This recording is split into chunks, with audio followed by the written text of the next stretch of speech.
Welcome to Conversations with Counselors, a podcast where we hear what is on the hearts and minds of those who are passionate about biblical counseling and desire to bring the hope of Christ to those who are seeking it. My name is Curtis Heaton, and I am the Executive Director of the Canadian Biblical Counseling Coalition, an organization whose vision is to see every person in Canada have access to local biblical care and counseling. We do this by engaging, encouraging, and equipping the body of Christ for the work of biblical counseling. That's why this podcast exists, to encourage you and equip you. So let's dive in. In this episode of our podcast, we get to hear from Glen Slingerland. Glen is the Executive Director of Insight Biblical Counseling in Welland, Ontario. He is a graduate of Westminster Theological Seminary with an MA in Biblical Counseling, and Glen began his counseling at Elisha House in Welland, where he worked as a biblical counselor and director until he accepted the Executive Director role at Insight in 2022. Glen is married to Rebecca, and together they have 4 children. Now let's jump into my conversation with Glen.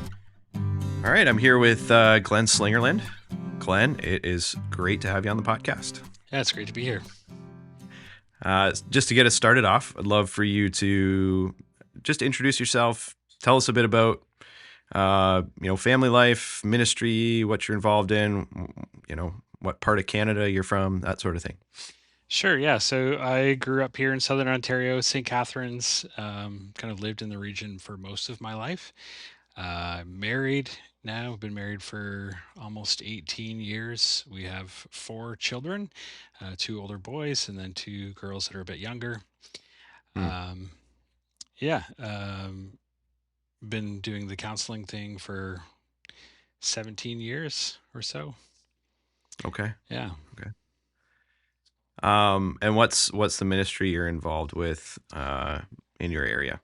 Yeah, so I'm a part of a counseling ministry called Insight Biblical Counseling, and we're located in Welland, so just outside of Niagara Falls.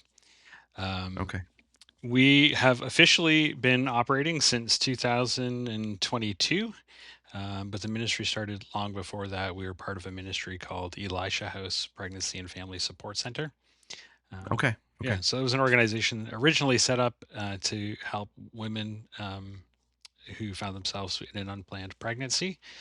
And just recognizing that women coming through the doors were dealing with all kinds of issues. And so the question was, how do we press in and help them, help their partners?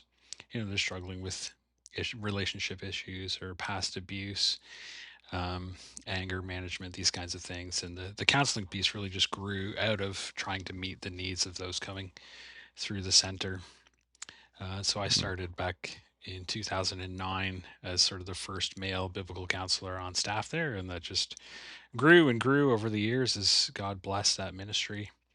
And then a couple of years ago, probably even for longer than that, just battling with how do we really present well what we're doing on the biblical counseling side of things, because Elisha House, the name, didn't really lend itself to an understanding of the biblical counseling and what we were doing, and just sort of some confusion about who we are and what we did, and were we just a maternity home, or did we only counsel pregnant girls, that kind of thing. So the board decided in 2021 that we should rebrand, separate the 2 parts of the ministry, make them distinct, and so we came up with Insight Biblical Counseling, and launched officially as a separate not-for-profit in 2022. Okay. And so were you a part of that, kind of that formation of Insight at that time? Was that when you started as executive director there? Yeah, so I became the executive director of Elisha House in 2019. It was supposed to be a temporary thing. The previous executive director left. They asked me to fill in, which I said yes to, and then COVID hit, and so you're going to stay on, aren't you, for a little bit? And that just kept kind of getting pushed, and then when Insight started, they're like, well, you're going to be the executive director, right? I'm like, all right, okay, let's go for it. Okay. Seems that's the way the Lord works, right? We say yes to things, and he has his plans, right? Yeah. Yeah. Well, that's cool. So there's still that Elisha House component, or has that been rebranded into something different for the kind of the pregnancy care center? Yeah, so the pregnancy care work is ongoing through Clarity Pregnancy Options. And so Okay. we still have a Okay. great kind of sister relationship with them. We Okay. counsel some of their clients as they send referrals our way, that kind of thing. Yeah.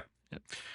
And so when you started in 2022, how many people did you have on your counseling team, and how has that grown over, or have you seen the Lord grow that over the years? I know that's yeah, the Lord's been at work and kind of building that ministry.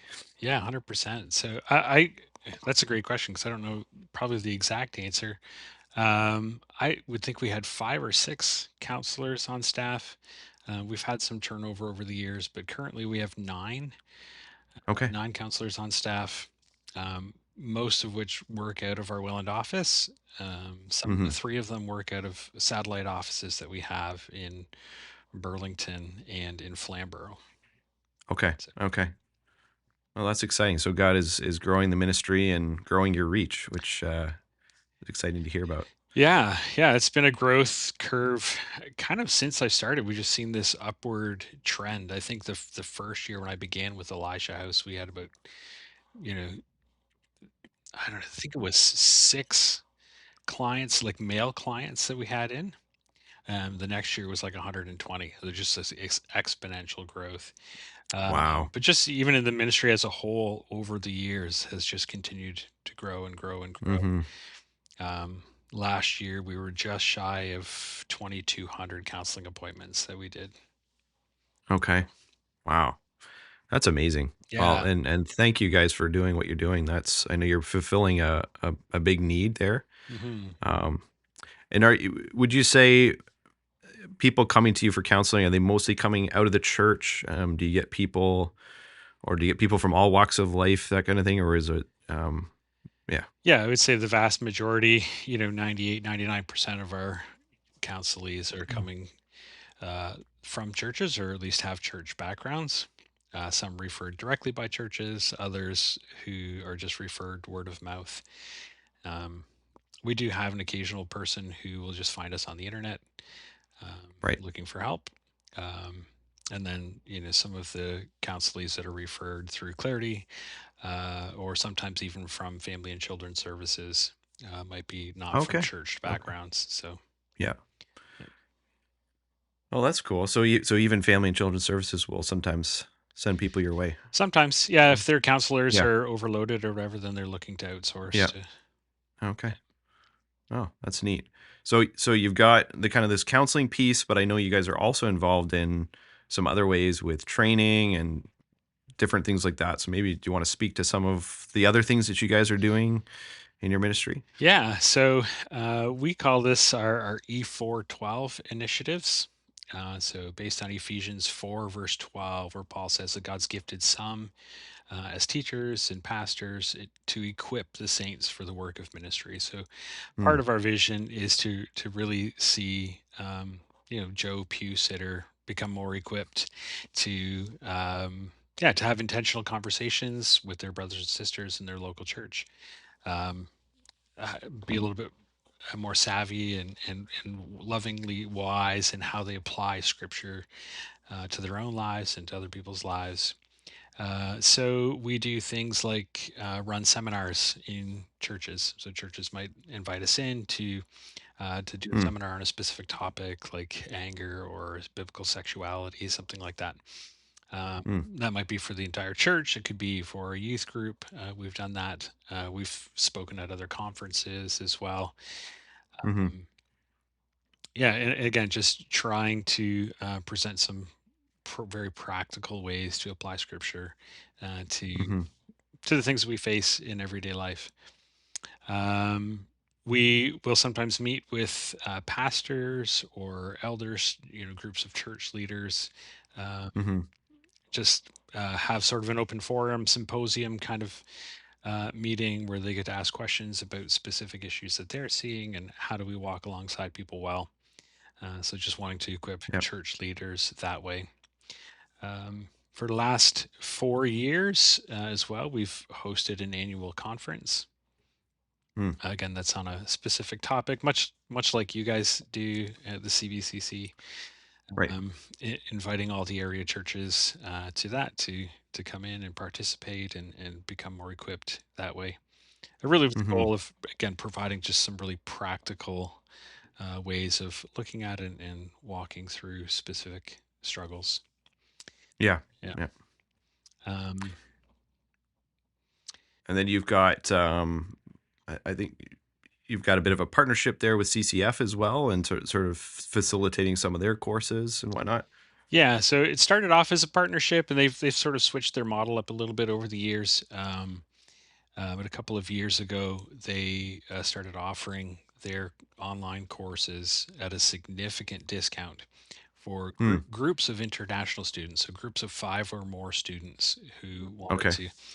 to take their courses. And so we've been acting essentially like a hub for students in Southern Ontario and actually even across Canada who've wanted to take their online courses and take advantage of getting the discount there. So Hmm. um, that's been great. That's been really growing as well. This January course, we've got 42 students in the 3 classes, which is Oh my amazing. goodness! Wow. Yeah, Yeah. And across Canada. yeah. So not sure the exact numbers right now, but I know there's been students in BC and in Alberta, Quebec, um, Manitoba, I think. Hmm. Yep. Oh, that's great. That's exciting to hear. Yeah, it's one thing as I've been talking to people across Canada, just this growing desire, growing commitment for people to get more training, and certainly we're blessed in this day and age with many of these online options, Right. and to be able to do it in a group too. I think that's like to have a cohort of people that you can uh, journey with. I know is hugely helpful, and Yeah. yeah. Yeah. So we've seen we had a group in in Edmonton actually. There's a couple of guys out there that wanted to take the courses. They were able to wrangle a few other people in their own neighborhood together and formed their own group. So there's this little pod that's grown out there, which is really interesting to see. Um, yeah, and then another interesting, just sort of cross Canada thing is we do internships as well. So students that are involved in biblical counseling programs, primarily it's been Westminster Seminary, their Master of Arts in Biblical Counseling program, but also students from Heritage Seminary um, will come in wanting to complete their practicum hours. And it's just been great that we have multiple counselors on staff so they can observe and learn from different counselors, and you get some nuanced approaches and different perspectives on counseling. But we have an intern that's going to be flying in from Yellowknife this spring to do her internship with us. So it's just neat to Wow. see where it's growing and how this biblical counseling movement is really spreading throughout Canada. Yeah. Oh, that's exciting. That's really cool. Yeah. Yeah, um yeah, that's a long way to come, but yeah, praise God that you able to provide that, and that they're willing to make that journey, and Uh huh. yeah, Yeah. very cool. So thinking a little bit more personally, I'd love to just hear kind of your own personal journey towards biblical counseling. Like I know you said kind of 17 years or so of just being involved in this ministry. Mm. When did that kind of start for you? Like what was sort of the maybe some of the catalysts in getting you towards that, and what was some of the training you've done over the past number of years? Yeah. So that's a pretty big question, but it's a God story, so I like telling the story. Um, I grew up in a Christian church. Went to Christian school for 4 years of my primary grades. Um, I, I think I could honestly say that God's gifted me with an ability to retain facts. So, going through Sunday school, learning Bible facts, learning theological truths came pretty easy to me. So through my teen years and into my early 20s, had convinced everybody that I was this quiet Christian nice guy. I was also very much a people pleaser. Um, and kind of around those years, met a young lady, dated her for 5 years. We got married. I was in school, going to university, became a teacher. So I got my Bachelor of Education, um, landed a job at a local Christian school. And 6 months into my marriage, God said, enough is enough. And I got caught and exposed, um, just a lifestyle of pornography use and other sexual sin, in sort of a dramatic way that just, rocked my wife's world, my ex-wife's world, um, and mine as well, and the community that I was involved in. And yeah, I remember at that moment, or kind of right in those initial sort of months, just thinking this had to be God, because I didn't come forward and tell people about what was going on, and certainly Satan wanted to keep me in that lifestyle. So this had to be God that was trying to get a hold of my life, and I would say that was sort of the turning point for me. So I was 25 at the time when that happened. Um, my wife at the time, it was just too devastating for her. And so the marriage ended. Of course, my stint at the Christian high school where I was at ended. And um, I also remember thinking at that time, like, people were throwing around terms like sexual addiction. I had never heard of anything like that. I didn't know it was a thing. I knew you could be addicted to alcohol or drugs or whatever, but sexual addiction was the thing. Never heard of it. But I remember thinking, if somebody in my life had been honest about their own sexual struggles, just been vulnerable about talking about how do we really deal with sins like this in our lives, secret sins. Um, if there had been someone who had just pulled me aside and had that honest conversation, perhaps life would have been different for Mm. me. Mm. Um, so because I had this sort of desire to be a helper, anyways, a school counselor or something like that, um, and just knowing that, yeah, that God had moved in sort of a big way in that, in my own life, and in a fairly public way in my life, then I was like, okay, God, if you want to use this part of my story in some way in your kingdom, then go ahead and use it. Mm. So at that time, I was referred by my church to a Christian counselor. And in one of our first sessions, he told us, I don't pray with people, um, which he didn't. I don't think he ever prayed with me in the almost 3 years that I was receiving counseling from him. Only once, he opened the Bible to tell me that, I couldn't love others unless I learned to love myself first, and that didn't really seem to fit Mm. my own thoughts on things. And yeah, just over the years, there were certain things that just didn't really make a whole lot of sense. I'd be asking questions like, well, what about pride, or what about selfishness? And his Mm. advice was, we don't go there, because you're just going to relapse. And then a good friend of mine one day gave me Ed Welch's book, When People Are Big and God is Small. And I Mm. started reading that, and it was like light bulbs going off. I'm like, this guy is speaking my language. Finally, there's something that makes sense. It makes sense to the wrestlings Mm. that are going on inside, and knowing that just external behavior change wasn't enough. And so that set me off on a different trajectory, thinking more along the biblical counseling lines. It was all fresh and new to me. I'd never heard of biblical counseling either. Mm. Um, but my I knew a lady who was actually my brother's mother-in-law.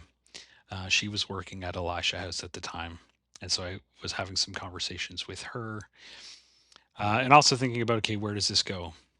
Um, so I was contemplating going back to Brock University, maybe getting a degree in psychology and moving in that direction. And I was actually talking to a couple of friends one night, and both at the same time they said, "You got to go to Westminster."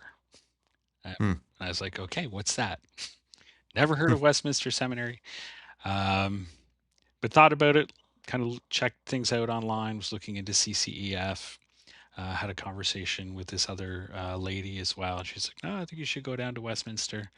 And so that led me into, just trying to figure out, okay, do I do the CCEF certificates, which you could do in person in 1 year, or the master's degree, which you could do in 2 years. So Mm, um, initially signed up for the CCEF courses, but then deferred that in favor of going down to do the Westminster courses. I figured the theological training would be super helpful, mm, which turns out it really, really was, both formatively for myself, um, but then also for the counseling side of things. So mm, in 2007, I moved down to Westminster and started my degree there. Just prior to going, I met the woman who's now my wife, Rebecca. mm. We got married in between my 2 years there, and she joined me in the second year. Uh, and she came down and did some CCEF courses as well. And that was just a real wonderful time of learning and growing together. And Mm. yeah, Wow. Cool. Well, I mean, thank you for sharing that. yeah, And just, I I love hearing people's stories. It's one of the reasons I love doing this podcast, but why I love being a counselor too. hmm, It's just the ways in which God redeems things, and it's amazing for you to say something like, only God could have been doing this. yeah, Like this is what God wanted, even though it's most people would look from the outside and say that is heart wrenching and extremely painful. Why would anybody want to go through something like that? Um, but for you to say, the Lord had plans, um, yeah, for sure. for you, and to use those experiences, right, to then be somebody to minister to others. Yeah, That's beautiful. Yeah. yeah, certainly. We often see that, right? And the struggles that God brings us through become platforms for ministry for us, Yes. and not necessarily in a formal setting, but certainly in our relationships and in our churches. Hmm. Yeah. So yeah, so you went down in 2007. I'm assuming 2 years because I think you said you were 2009. You started with Elisha House. Is that right? Yep. Okay. Yeah, it was a whirlwind of a period. We found out that we were expecting like the week before we left, Okay. and then our first was born like 2 or 3 weeks before the end of class. So graciously, they let us do our exams online, and I was able to finish up from home. Okay. Um, Okay. yeah, and then that September started just 1 day a week. I was doing construction at the time as well, some Okay. renovation work, but started 1 day a week, and then it's just kind of built up from there over the years. Hmm. Hmm. Oh, very cool. Well, thank you again for sharing that. I want to quickly remind you of our upcoming 2026 conference on mental health and the church, happening on March 20th and 21st, 2026. Our guest speakers this year are Mike Emlett and Kevin Carson. You can join us in person at Hope Bible Church in Oakville, Ontario, or at our satellite site in Chilliwack, BC, or virtually. Visit canadianbcc.ca/2026-conference for more details. I'd love to hear. So over this time period that you've been involved in doing this work of biblical counseling, um, what have you seen God develop in your own life and ministry? Like or maybe what are some of the areas that you've I know we've talked about this before, but like just particular areas of interest, or areas that you find you end up speaking a lot to what people that you see that I imagine you see a wide range, but maybe there seems to be particular people that tend to cross your paths. Yeah, sure. So, I mean, my beginning in the biblical counseling was largely um, to start to meet the needs of men in our area. Hmm. Um, at Elisha's, they had two female counselors at the time, and so I was the first male counselor on staff, and primarily seeking to fill that void a little bit. Um, and then just given my own history and what God had taught me over the years about just dealing with my own sexual struggles, that has consistently over the years become one of the more predominant issues that I walk alongside people with. Um, another one would be probably anxiety, and I think that's just sort of a product of our time through COVID and coming out of COVID Mm. years. Anxiety has been a big one. Mm-hmm. But yeah, really, just a very broad range of struggles and concerns that I've been privileged to walk alongside people with. Mm-hmm. Mm-hmm. So just digging in on kind of sexual sin more, and things like pornography and whatnot. Um, you know, I found, as I've worked, because I work with a lot of young men as well, and Hmm. um, and it's certainly a very predominant issue. Um, it's a predominant issue in the church. It's a predominant issue in our culture. What have you seen as maybe some of the patterns, or because I think it's not always. I think sometimes people think it's all about sex, and that's not always the case, right? Hmm. We know that there's usually underlying things. So I'm just curious for you to speak to that. What do you see as, maybe as you start to unpack with some of these guys? What are some of the deeper things going on in their hearts that um, that sort of lead them down this path? Um, yeah. Yeah, yeah. So there's always other things, right? Like, I mean, I'll get kind of weird looks from guys, and they're like, "Well, why do you do it?" Right? They're like, Mm, "Well, duh, like it's the pleasure of it." And I'm like, "Yeah, that's part of it, but there's almost always other components to it, right? There's mm-hmm, always something that's driving us towards an escape like this."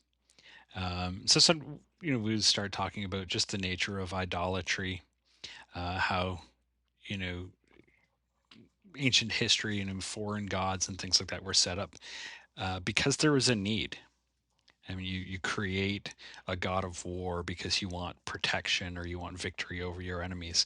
And there's always a need that fuels moving towards these false deities. And, so pornography operates very similarly, right? We go to it because it promises us something. And almost always it's more than just pleasure. And so we start exploring some of the possible themes, and some might be just stress relief, right? Just dealing with the pressures and the stresses of life. And this is just one way to escape from those things. You start digging a little bit further beneath the surface even of that one, and very often I find um, feelings of failure or fears of failure, mm, um, wondering if I measure up either at work or in my home or wherever the sphere might be. Um, yeah, sometimes it's, um, if I can put it this way, it's as simple as boredom. I'm just bored. This is something that is exciting. You get the serotonin, dopamine rushes, right? Um, but for me, and this is one that I'm seeing is probably the most often the one that I see would mm, be sort towards that fear of failure, wondering if I measure up, the desire for acceptance, mm, uh, wanting to be needed, wanting to be loved, wanting to be affirmed. And and when you think about it, the pornography world is set up to deliver just that, because there's never rejection on from the screen side, right? um, I'm never looked down on. I'm never turned away. mm, Um, and so it delivers this pseudo acceptance, this sort of form of relationship, um, that just really strikes to the heart, I think, of many men. mm, I remember one book reading earlier on in my journey was a book from Harry Schwamberg's called False Intimacy. mm, And he was just exploring this idea of, you have this quasi relationship with the model on the screen without any of the real risk of relationship, Mm. There's no risk of being turned aside. There's no risk of being ridiculed. There's no risk of being nagged. There's no risk of being laughed at. There's right. You can just simply take from the screen, and you have this sort of naked and unashamed experience, but it's not real. Mm. Yeah. I think it's really interesting you bring that up because, as you're talking about this, I'm thinking about, just how in our society or world at large, I think we all kind of understand the idea of like, in terms of women, right? Like we're thinking about things with body image and that kind of thing, and this desire to be accepted or this desire to be viewed as beautiful. Hmm. And we don't really seem to talk a lot about, and certainly within the church, but this like it's interesting you point to this issue of intimacy, this desire to be accepted, to be affirmed, to Hmm. this fear of failure or fear of being rejected. Um, I think that's really insightful because, yeah, as I've walked with a number of guys, I think that really is. It's not just the physical pleasure; it's the desire for something deeper, Hmm. and there's a myriad of complex things within that, right? The fear, the um, and pride too, and different Sure. things go. Um, I'm curious. So when you're speaking to a guy who's kind of battling with this, and you kind of get to some of the this deeper level, and you're getting into the roots here of the tree, and Hmm. trying to understand, how would you how would you begin to counsel? What are some of the scriptures you might go to? Um, how would you start to help them to see things differently? Yeah. So, I mean, I have some sort of go-to passages that God has, used in my own life. Um, Hebrews 2, I can't remember if it was verse 10, 11, 12, somewhere in there, right? Um, where it says that Jesus himself is not ashamed to call us his brother, Hmm. right? And so I do talk a lot about shame sort of in those initial phases. Um, One, to be able to get people to open up to to that experience, and to recognize the feelings and the expressions of shame in their own lives, but even more importantly, to see how God moves toward us, even in our sin. While we were enemies, Christ died for us. In due time, Christ died for the ungodly. And so when I'm wrestling with the guilt and the shame that comes with my sin, actually makes me a prime candidate for God's grace and Hmm.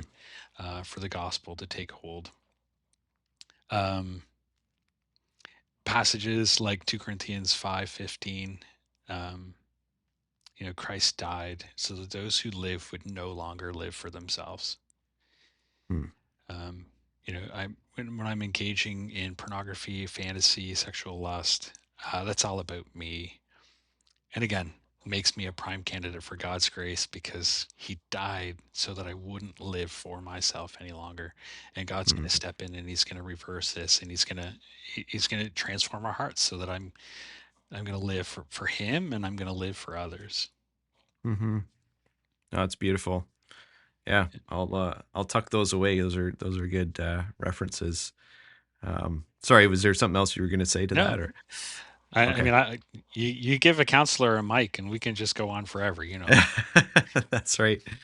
Um, so I love that you touched on shame there because I think, um, and I don't know if it's just because of the the guys I've seen maybe most recently, but this this the weight of shame, right, and the burden of it. Hmm. I see many of these guys coming in, they just feel so beaten down, and so I'd love for you to maybe even just speak to that, um, like what has been your experience as you've walked with guys? Are many of them, unaware of the gravity of the sin that they're involved in, or would you say they are aware but um, need to just behold the beauty of God? Like what would you say is more the pattern you see in some of the men that you walk with?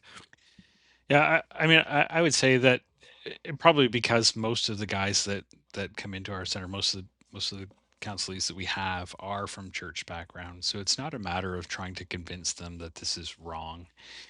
Yeah. Um, I think I think I would probably see more, the guys who know it's wrong and just really feel stuck and I don't know how to get out of this. Mm-hmm. And then there would be another percentage, probably the smaller percentage of guys who are like, yeah, I know this is wrong, but I really don't care. You know, Mm-hmm. someone who's, told by their elder that they have to go for counseling for this, something like that. Mm-hmm. Um, but but by and large, I think the guys who are wrestling this, willing to deal with it. It's just I'm not really sure. I've tried all kinds of things, tried Mm-hmm. all kinds of tactics, and and this just seems to have such a grip on me, and I don't know Mm-hmm. how to deal with that. And then every time you're engaging with it, it just heaps up the guilt and the shame and the Mm-hmm. feelings Yeah. of failure. And if those are underlying it, and they're just being Oh, hugely yeah. reinforced, right? Mm. So yeah, I love talking with guys about their shame in this, um, and teasing apart guilt and shame. I think is really helpful. Mm. Guilt and shame are often experienced together. They feel very much the same, um, and I think because we often talk about guilt and shame sandwiched together, that they kind of get muddled for people.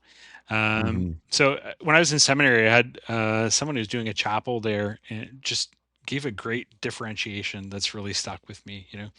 Um, guilt is a legal term. Mm. We're guilty when we break the law. Mm-hmm. So you go back to the beginning of Genesis. God says you can eat from all these trees, but don't eat from this one, right? And Mm-hmm. then He sets a consequence if the law is broken. If you eat, you die. Mm-hmm. And so, we could be driving 60 kilometers in a 50 zone. We're guilty of speeding, whether we realize it or not, right? Mm-hmm. Because we've broken the law. Shame, however, isn't a legal thing, it's a relational thing. Mm. We experience shame, as Ed Welch says, in the eyes of other people when somebody else can see. Mm-hmm. So I had a former colleague of mine said one time, you could be driving down the road, picking your nose and having a great time until somebody pulls up in the car beside you. And then you have this wave of shame because now somebody else has seen, right? Right. Yeah. And so it's really interesting. You have in the early chapters of Genesis, you have Adam and Eve. They're walking around in the garden. They're naked and they're unashamed. Then they disobey, and instantly they feel this need to dive into the bushes. 2 minutes before, they're naked and they don't think anything about it. Now they're still naked, but they feel like they have to hide themselves, right? And so Mm-hmm. this Mm. one experience of shame is that we feel exposed, right? Yeah. Um, but they were exposed before, they're exposed still, but something else has happened. They're exposed, but they also they realize they're contaminated. There's something wrong with them now, and that's what they need to hide, right? I Mm. want to hide my brokenness. I want to hide my failures. I want to hide this sense that there's, yeah, I'm I'm defiled. I'm unclean, and I don't want you to see that, right? Mm. So we have all kinds of we put on masks. We put our best foot forward. We don't like being vulnerable because I don't like those ugly parts of me being seen. Mm. Because if you did see me for who I was, you wouldn't want anything to do with me, Mm. right? And so we have these three things. I feel exposed, I feel contaminated, and I feel like an outcast, right? Mm-hmm. People can see that I'm like this leper. There's something that's really wrong with me, and then lepers belong outside. Mm-hmm. Yeah. And so, how does the gospel hit? And this is the part that I really love to dive into because, we take a look at the cross. What happened at the cross? Well, Jesus died on the cross. Yes, he did. Why did he have to die? Well, he died to pay the penalty for my sin. Great. Mm. That means the guilt of my sin has been taken care of. But what about the shame? Mm. because it's not a guilty that doesn't get taken care of in the courtroom. Mm-hmm. But we know that Roman executions were done with the prisoners naked, right? Jesus was made a public spectacle. People walked by, they mocked him, they scoffed at him as he's hanging on the cross. Mm. Scripture tells us that he who knew no sin became sin for us. He takes on our sin. And then in his dying words, he cries out, my God, why have you forsaken me?" Mm. So there's Jesus on the cross, exposed, contaminated, and outcast. He didn't deserve any of those things. I did. Jesus takes my stuff on him, and his account gets credited to me. Mm. So what do I get instead? Well, I get forgiveness for my sins, right? That slate is wiped clean. Jesus hung there naked. I get clothed in his righteousness. Um, Jesus became sin for us. He took on all our filth, and I get cleaned. Mm. Such were some of you, but you were washed, you were cleansed, right? We're made new. Jesus gets kicked out. I get brought in. I'm included. I'm Mm. adopted. I'm given a new name and a new identity in Christ. And that is the gospel. That's my new identity. That's what defines me in Christ. Now, Satan wants me to continue to focus on the feelings of guilt and shame. But when I go to the cross and realize that all of that has been borne by Christ, I can live out of a new identity. Mm. And, over the years, as God has been allowing these truths to sink deeper into me, that's been hugely freeing. Mm. And it's wonderful to see even tears in guys, like streaming down guys' faces when they're starting to put two and two together. Mm. That's beautiful. Yeah. No, I love how you just laid that out. And that I think I've been struck by that myself for sure. And it's interesting how, even growing up in the church, how the beauty of the gospel and the crucifixion and what Jesus did, um, it should continue to inspire awe in us, right? Yeah, Um, and 100%. and I think um, I've just experienced just how much people need to hear that, Hmm. you know, and so I'm so glad that you brought that up because I think and I hope for those that are listening, that's a huge encouragement. Maybe you're in the midst of that struggle right now. Just yeah, the how Christ's sacrifice deals with our shame, not just the guilt, but the shame. Yeah, It's beautiful. yeah, Yeah. yeah. And if I can continue just to briefly, that it's that beauty that needs to be held central. Mm-hmm. Um, you know, God didn't really allow me to. Well, brought me to this place just a couple of years ago, I would say, um, where yeah, I mean, there was a lot of success in dealing with the struggles. There's a lot of tactics that we can employ that can be super helpful. Your blockers and accountability software and all those things, and super duper helpful in the fight.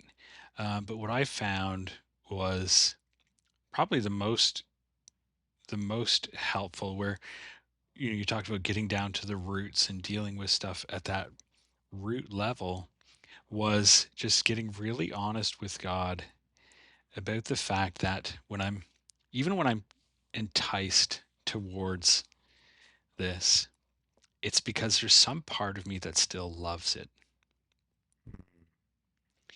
And to be honest, to get honest with God in those places, God, I need to be transformed that deeply because I still love what you call evil. And I want to Mm-hmm. be more like Christ, who loved righteousness but hated wickedness. And so that honest dialogue with the Lord about what I love. And when you see Mm-hmm. Christ on the cross, when you contemplate what he's done, you see the beauty of that. Our love for him and what he's done grows, Mm-hmm. right? And it's like, I'm actually reading that famous sermon from Thomas Chalmers right now, talking about the expulsive force of a new affection. Uh, Mm, we can talk all about how destructive and how horrible sexual sin is, and the pornography world and all these things. And there's just a ton of truth to that. But it's not until we're captured by something better mm, that we can start really leaving that other stuff behind. Right. And so mhm, I want this, if there's one place that I really want to grow, I want to grow in presenting Christ as very beautiful, and I want to know Christ as very beautiful, so that my heart is more and more captured by who he is. But I want my counselees to have that same experience, that same understanding of who Christ is. mm. Yeah, I love that. Well, I would aspire to that too, right? Just that, because I think what you're talking about there is, I'm thinking about, you talked about 2 Corinthians 5, where Paul says, like, we are ambassadors for Christ, Hmm. right? Calling people to be reconciled to God. And I think that's part of that, being the ambassador. I know Paul Tripp kind of unpacks that beautifully, I think, in Instruments in the Yeah. Redeemer's Hands, where, the ambassador employs the character of the king, Hmm. um, the methods of the king, right? And so that's what we need to be doing as Yeah. counselors. Yeah. And I love that. That's a great challenge for me, and I'm sure anybody that's listening, just to for ourselves to behold the beauty of Christ, so that our counselees see the beauty of Christ in our counsel to them. Hmm. Yeah. Well, this has been great, Glenn.